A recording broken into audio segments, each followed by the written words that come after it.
Hello and welcome to Taking Liberties episode 8. My name's Lee. This week, of course, I'm joined by Vikas, as you can see on YouTube, which you should subscribe to, a new YouTube channel, and alternatively, listen to us on iTunes if you happen to watch us on YouTube, so you can get us both that way. This week, we're going to be talking about a few things. We're going to talk about Syria and what's going on there, and particularly Richard Spencer and anti-war protests, which is surprising in a number of ways. And we're also going to talk about should the government be moving ministries or bureaucrats outside of the capital cities. So let's start off with Syria. So in the last week, the Assad regime in Syria was accused of it's pretty much confirmed that they dropped chemical weapons on their own, which has provoked. I mean, I don't think did you just say Syria dropped the chemical weapons? Yeah. I didn't realize that had been proved. I don't think it's been proved, but I don't think anybody is thinking like ISIS did it. I think it's like wink, wink, nudge, nudge. Syria did it. Like everybody. I have large amounts of difficulty believing that. Okay, we'll get to that in a sec. Because nevertheless, it's provoked a response from Donald Trump, who is bombing Syria. Of course, all without any congressional authorization, because how else is America going to do war these days, except without congressional authorization? Yeah, because fuck passing anything through Congress. They can't even pass the fucking healthcare bill. Yeah, well, you'd think war would sell pretty well even with Republicans, but yet they don't do it. So let's talk about Syria. Well, you have skepticism over the chemical weapons, so how about you express your skepticism, and then we'll move on to the US response. Sure. Okay, so from my perspective, this war has been raging for about 6 years. Since the Russians got involved, basically, you've had a massive clawback of ISIS forces, all from Aleppo, from Raqqa, from Aleppo all the way back to basically towns in the boonies, effectively the equivalent of boonies in Syria. I'm sitting there and going, like, Assad is winning. There is definitively winning, right? ISIS is like on the retreat. Mm-hmm. They are basically burning territory as they work back. The oil pipelines are being re-engaged, and Russia's sort of able to provide those primary resources, natural gas and oil, to Europe again. On a steady basis. So I don't get the incentive for Assad to chemically bomb his own people. It doesn't make sense. Not just that, but he's been winning international appeal recently, right? I'm like, he's not the bad guy at the UN. He wasn't the bad guy at the UN, at least for the last 6 months. And I'm sitting there going like, there was a massive reversal of the public opinion of the international community. I just don't see why he would then go, I'm going to fucking chemically bomb my own people. It just doesn't make sense to me. Well, I guess, so there's probably two responses to that. First is, generally with any of sort of despotic regime, you don't have total control of everybody. So it could just be some guy in the Syrian military is like, no, screw these pricks, let's give them the worst. So it could just be just somebody outside, or maybe outside the chain of command, but somebody who's sort of not sending the orders up. Because I mean, we think in our experience of the West is, everything's on order, everything's aligned. Generally, people don't go off the reservation, but because we have bureaucracy. Yeah, because we have bureaucracy. Yeah, and also we just have a different kind of thing where I guess in Syria, it's a lot more chaotic. You're going to get people who are just going to go off the reservation just because they can and because they want to. So that's one possibility. Second possibility is this is a test for Trump. This is to see how far they can push him, which I think has got some credibility to it. Like, I think it's entirely reasonable to think that the various kind of rivals or enemies of the US are going to try and push to see how far they can take with Trump. Like, what's going to provoke a response? But We've already seen the North Koreans firing missiles. Yeah, but the people that benefit from that are the people that would... So, like, the people who would benefit from that in Syria are the ones that want Assad taken out, right? Which is largely ISIS. So I'm sitting there going, like, do we really want to help these people out? Well, except, the Russians wouldn't mind a test resolve.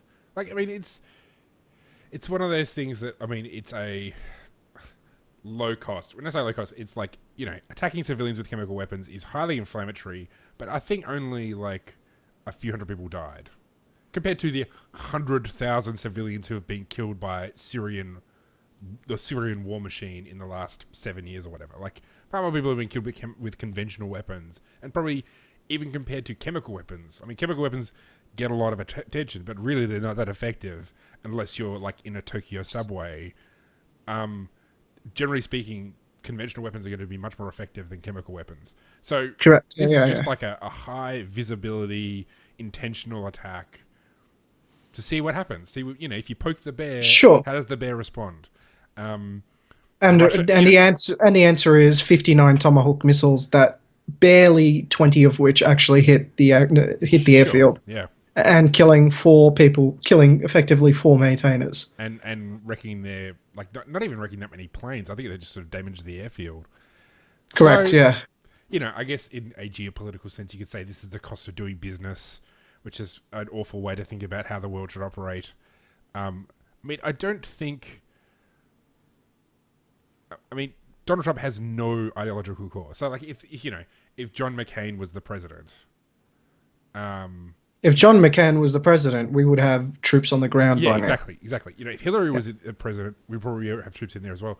Donald Trump is just going to do whatever he feels like because he sees it on TV. He says, I don't like this. But there's no expectation that he will persist in a particular thing unless there's a lot, he hasn't persisted in anything so far. There is not one single thing in his 2 months or 3 months of being president that he's actually put in consistent effort on. So it's hard to believe that this won't actually be... people are sort of saying this is a sign of strength, but really, okay, they fired a bunch of missiles. So what? Yeah. Well, the thing I found interesting is that his support base is ironically the most vocally against it. Yep. The alt-right, as they're basically called, you had Richard Spencer basically running a... for anyone who doesn't remember, Richard Spencer is the Nazi that got punched. Yeah. And I say that because that was the tagline. I don't think he's an actual Nazi. Yeah. Yeah. But white nationalist, I think, is how he refers to himself. He calls himself a racial realist. So if you want to use the terms that they use, but the point is, he basically not just got punched again, but glitterbombed this time, which is hilarious. Because glitter is the AIDS of the arts world, yeah. But also because it was at an anti-war rally. And I'm sitting here and going like, so the alt-right seem to have flanked the left on this issue. So the alt-right basically came out and said, we are anti-war, right? Because, maintaining a consistent position there. I don't know. I think it's not so much outflanked as in, the horseshoe. So, if you get... Like, if you think of politics as not a straight line, but as a horseshoe where the extreme left and the extreme right end up looking like each other, because that's what socialism is like. You've got, right-wing nationalist socialism and sort of left-wing communist, it's just, they're two sides of the same coin. So in that regard, like the extreme progressive left are going to be, let's not get involved in Syria. The extreme nationalist right. Here's the thing, I would have thought that too. But it's not the way it's working out. So because they've seen the alt-right like being so vehemently anti-war, they've taken up the arms to support Hillary, and Hillary is quite pro-war. In fact, she's basically she's saying Trump's not doing enough. Yeah. Well, that is the mainstream kind of the center left and the center right are pro-war. But I think if you really, you got down to the hardcore Bernie Marxists, which there's going to be, the alt-right only is like 50 to 100,000 people or something. Like when people actually try to crunch the numbers, the alt-right itself does not take up that much. There's not that many people in the alt-right. But they're considerably louder, I'd say. They're considerably louder because the thing is they're actually... So I remember this once being described to me by an editor at the Washington Post, is that you can actually take a look at the revulsion that people have against Trump and the revulsion people had against Obama. Right, the people that opposed Obama didn't sit there and whinge and opt out of the system, which is what a lot of these people who oppose Trump are doing. Right, instead they organized at a grassroots level. They took over their localities. They took over state houses. Then they eventually started taking Congress seats, and you're looking at it now where they've taken the presidency as well.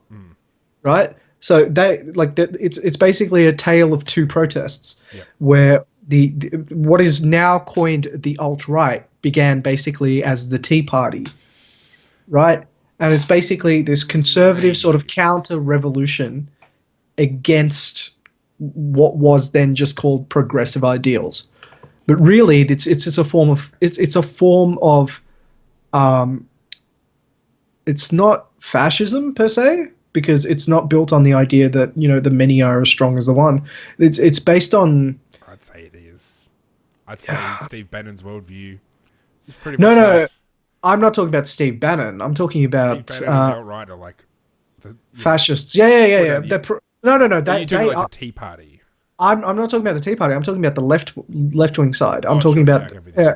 I'm talking about the social justice left Yeah, and okay, yeah, I'm with you. yeah, yeah, yeah, yeah, yeah. So and the LGBT community, I would say, is largely in that same group now, where they're effectively looking for legal tools to police language, effectively 1984 style, Sure. Okay. sort of the Ministry of Truth sort of thing. Yeah. Right. Actually, no, no. I take that back. The LGBT social justice left, they are not the Ministry of Truth. They are the Ministry of Love. Okay. I mean, I guess we probably talk about this from a libertarian perspective. Really, I mean, having said that, every libertarian come out and said this is a dumb idea. It really is a dumb idea. I don't think it would be I don't really think. I haven't heard conservatives come out and support it either. I think because Yeah. it doesn't. I don't. Which is weird.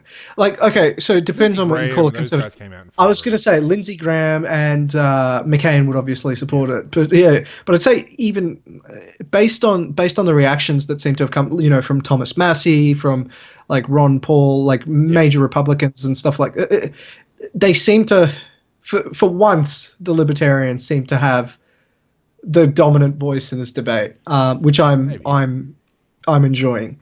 At least in Congress. So it's good, right? It's good. Yep. People are sitting there and looking at it going like, this doesn't make sense to us. And to quote Judge Judy, if it doesn't make sense, it didn't happen. Okay. Right. So yeah, I've been watching a lot of Judge Judy. I'm embarrassed about that. but sorry, it won't happen. But the point is, it's not registering. It's unlike the war in Iraq, which registered like the American people were really out for blood at that stage. Yep. So Iraq made perfect sense to them. They're like, there's our enemy. We're going to go there. We're going to take him out. Yep. I mean, That's not happening with Syria. Yeah, I mean, I think what happens next is going to be key in terms of how this will go. I mean, I think it's entirely possible that this airstrike is going to be the end of it, or the 60 missiles or whatever it is. That's kind of going to be the end of it. Yeah, I just Really? don't- Considering the Third Fleet just moved to North Korea, I don't think the saber rattling is over. Yeah, I mean, so today, like, I'm just looking at an article right now saying how a joint command center made up of the forces of Russia, Iran, and militias supporting the Syrian president say the US strike on Syrian airbase crossed red lines and will respond with force. I mean, I don't think Russia's going to get into it with the US. I mean, even if they think Trump is a lightweight, which is what he is, you don't want to. I don't think. I think I mean, them being Trump is restrained, unpredictable. like them showing restraint is probably going to, like, will just kind of be the end of it. Like, I really think Trump doesn't have it within him to come up with a plan to invade and have a occupation.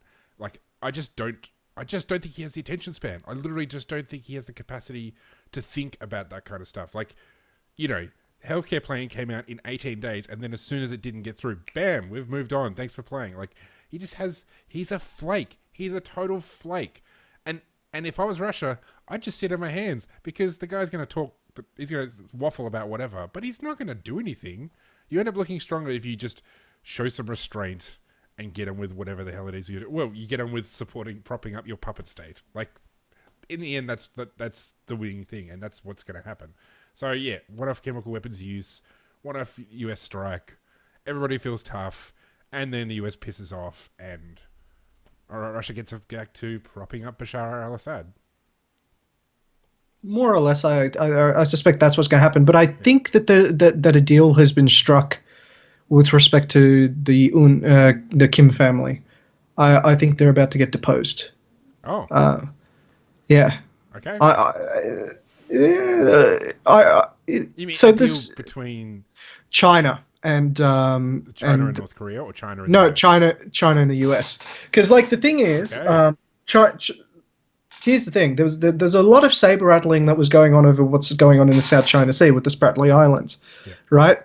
That has now quietened down to fucking like negative decibel levels, right? Nobody's talking about it anymore. And you've got the Third Fleet, which was meant to come here, like to Australia, to do like a massive show for naval show and everything like that. That's been redirected to North Korea, so the Korean Peninsula. I'm sitting there and going like, that's fucking serious business. And last Yeah, but how many week, the times have North they done Korea. it before? How many times has the Third Fleet or a fleet moved into a position to strike North Korea?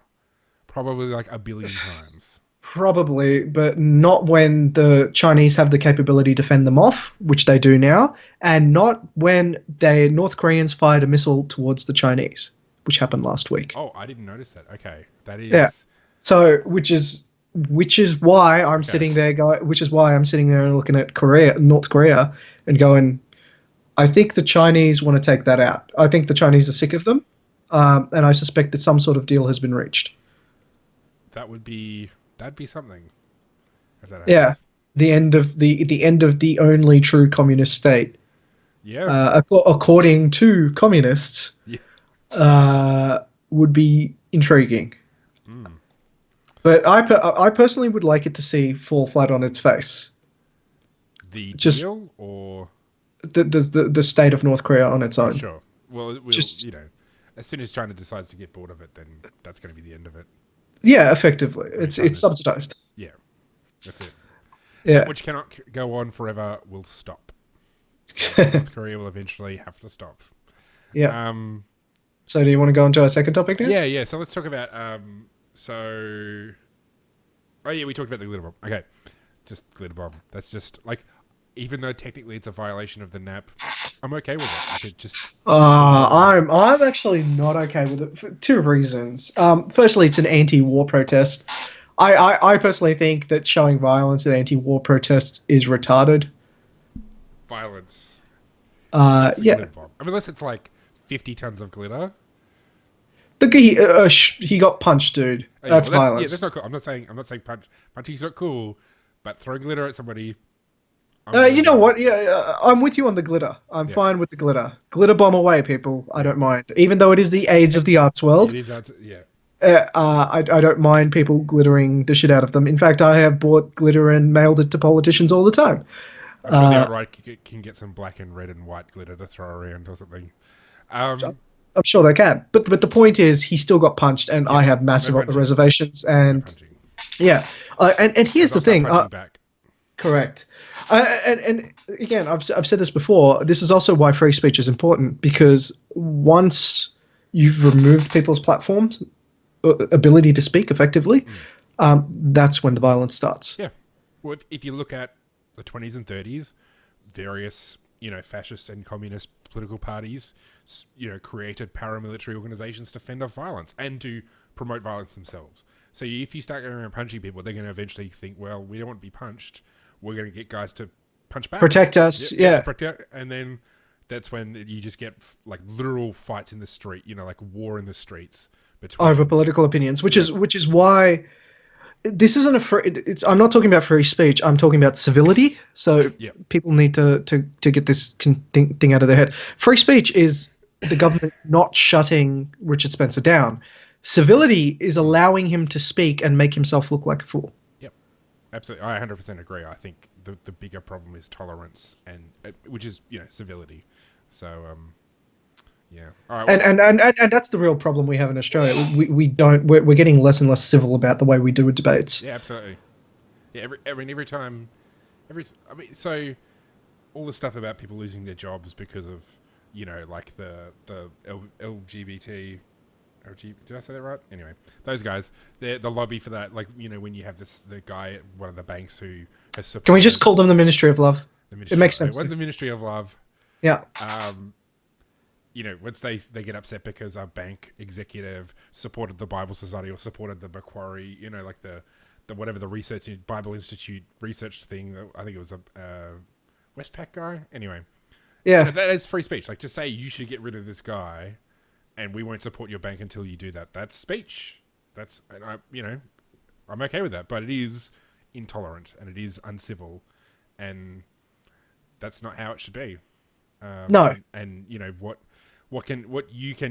incivility will incite incivility back. And really, I mean, the culture wars is just incivility weaponized. It's the culture war. By the way, just, if anyone's listening to this, and I know some people are, please update your vocabulary, because that's beautiful, right? Like, okay. yeah, the culture war is weaponized uncivility. Yeah. Yeah. So we need to put that on a T-shirt, buddy. I should okay. I should do that actually. I'll make it the slogan for my my Facebook page when I get around back to it.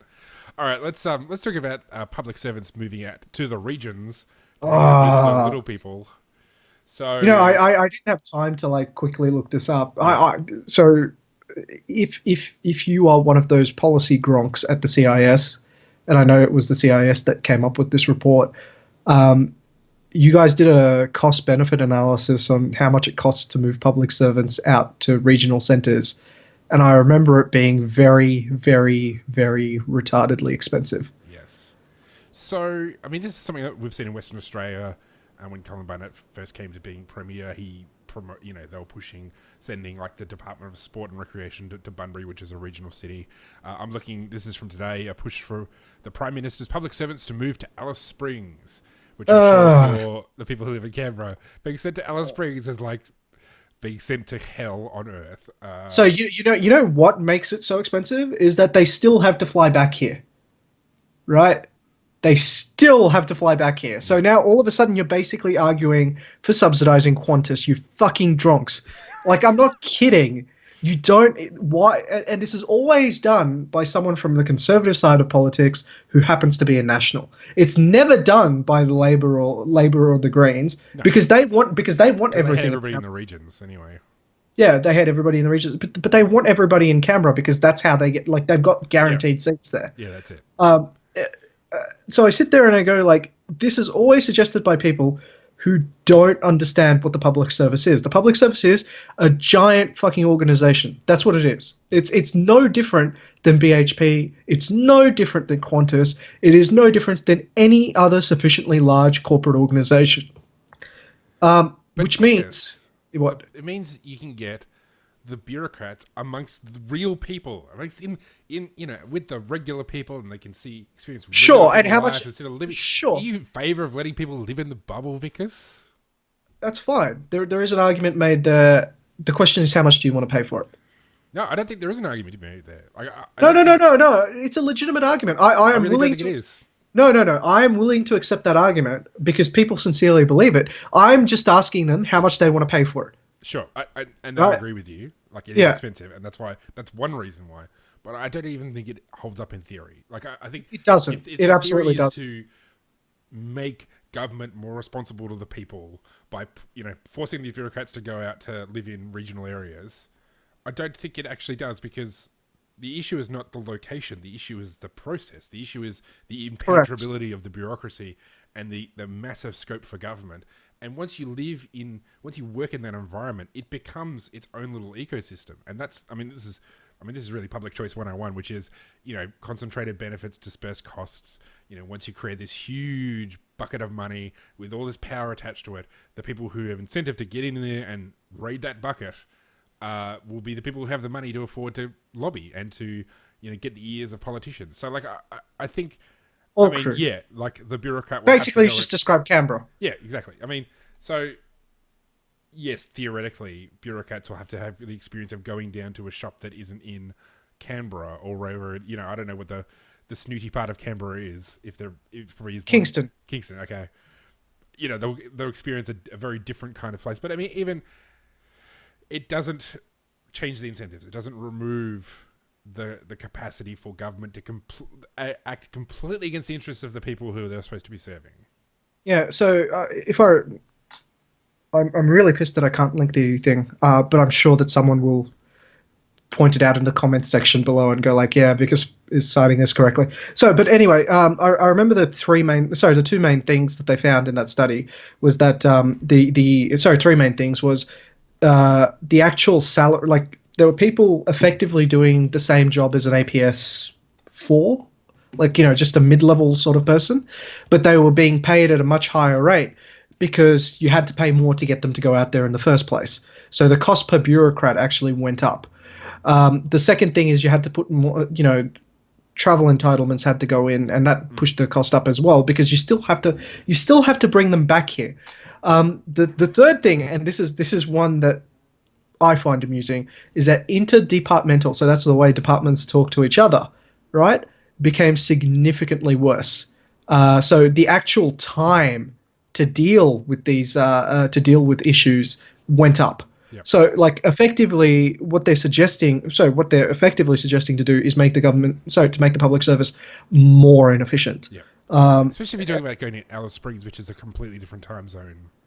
Well, not correct. It's a different time zone from Canberra, which is, it's 30 minutes behind. Yeah. Which is, I mean, I guess that's not too bad, but I was going to say the time zone isn't the biggest problem. The problem is the interdepartmental connectivity. Yeah. So that's going to be I'm sitting there and going like, so you've got a bunch of Aboriginal people in in Alice Springs telling you about their land development application problems or whatever it is, or Infrastructure Australia problem, right? Yep. And then the person goes like, well, sure, I'll contact I'll put the request through the proper channels through to Infrastructure Australia, because now they don't have access to the back channel of being in Canberra. So now they actually have to go through the proper channel, which means it's going to sit there on a bunch of people's desks until it gets to the right person. So effectively, it follows the proper channel, which is very inefficient. Yep.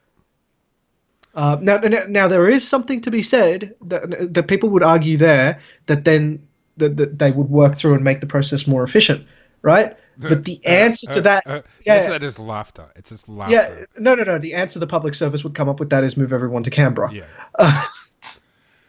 Because it is the cheapest way to do that. Yeah, absolutely. Yeah, I mean, it's, it really is just a nonsense. As much as people take the piss out of bureaucrats and everything like that, like I said, it is effectively the same as any large organization. There's a lot of paper that moves around. There's a lot of accountability there's a lot of things to account for as far as expenditure goes. There's a lot of things to account for in terms of what labor is delivering what service. But at the end of the day, it's a massive organization. I mean, sometimes these sort of proposals are dressed up as an attempt to create jobs as well for those regions, which is a very ineffective way to create jobs. Firstly, because most of the people who you're going to need to fill these positions are not going to come from the towns. So think about Alice Springs. I suspect you're not going to have a massive amount of people who are going to be able to fill those jobs from Alice Springs. Like unless they turn everybody into a genius in Alice Springs. It's a poor country town. You're just not going to have that kind of base of people. And secondly, that's not how you create real jobs. It's just, I mean, this is like the whole make work program around Australian subs. It's just government make work programs which are never effective at creating real jobs and real innovation and all the rest of it. So no, they're busy work. It's the same as effectively digging a hole and filling it back up. At least that would be transparently a stupid thing to do. Unfortunately, they try to find more complicated ways to cover up the fact it's a make work program. Yeah, but the thing is, these programs are generally popular with the MPs that come from there. Of course, yeah. And for some reason, they're popular with the businesses there too, because they reckon, there's someone coming here, they're going to keep buying coffees from my shop and stuff like that. And I'm sitting there going, like, you're really talking about like maybe $2,000 or $3,000. Yeah, but tops. they're not the ones who are directly paying the cost, so that's why they love it. That's why I love it. Yeah. I mean, this is again public choice, to say it again for like the 15th time in this episode. Dispersed costs, concentrated benefits. Yep, the benefits concentrate to those small few businesses, even if they only get $300 or $400 extra a week. That's a benefit to them, and the cost is cents in the dollar, and it's dispersed across to the entire population. The cost is dispersed. Well, actually, it's not dispersed even to the current populations. It's dispersed to future generations who are going to be paying for the debt that is accumulating because of stupid shit like this. Yeah, but the thing is, if you call this out, and I find this hilarious, particularly inside liberal circles, they will argue that it's a form of patronage, for the support that comes from the country. At which point, I'm usually forced to reply, so you don't believe in changing the system from the inside. To anyone who that didn't make sense to, patronage is the active opposition to change inside a party machine. So if you believe in patronage, you do not believe in changing the system from the inside. And that's going to come as a shock to any of the young liberals that are listening to this podcast, who probably support patronage, who haven't understood that they support two diametrically opposed ideas. Yes, well, that's because they theoretically support one and actually support the other. But that's an ongoing discussion that I think we've had a million times before. Any final thoughts before we wrap this up? Sure. I hope people start changing the system from the inside faster. It is a slow task, to be sure. Now, are you going to be at Friedman? Yes, I am. Okay, I'm going to be at Friedman too. So we'll both be there at Friedman. And if you haven't bought a ticket, you are insane. Indeed, it is looking rocking. In fact, I'm even going to be presenting on it. Well, I'll be debating in a panel. I'm going to be debating whether nationalism is a force for good on Friday morning. So if you're a student and you happen to be coming to the conference, come along and say hello. And I won't be debating, but I'll be there drinking. If you've got your red, white, and black glitter bomb, feel free to throw it at me. I don't really think it's a violation of the NAP, but I'll still call you a Nazi. Ouch. And don't throw a glitter bomb at me. It is the arts. It's the AIDS of the arts world. Seriously, I hate it. Your slogan. AIDS of the arts world. Yeah. All right. Well, subscribe YouTube. Don't forget we've got a new channel. So if you've previously subscribed to us under the Vikas Nayak channel, we're now part of the Taking Liberties radio channel. And we can't move your subscription. So if you're wondering why things are not updated, you're probably not even getting this video because it's not updating. So if you listen on iTunes, let those other people know. And if you're listening on iTunes, you should subscribe to us on YouTube. It's really easy. Please subscribe on YouTube. It makes us look like we're actually have subscribers. All right. Thanks for joining us, everybody, and we'll be back again next week. Cool.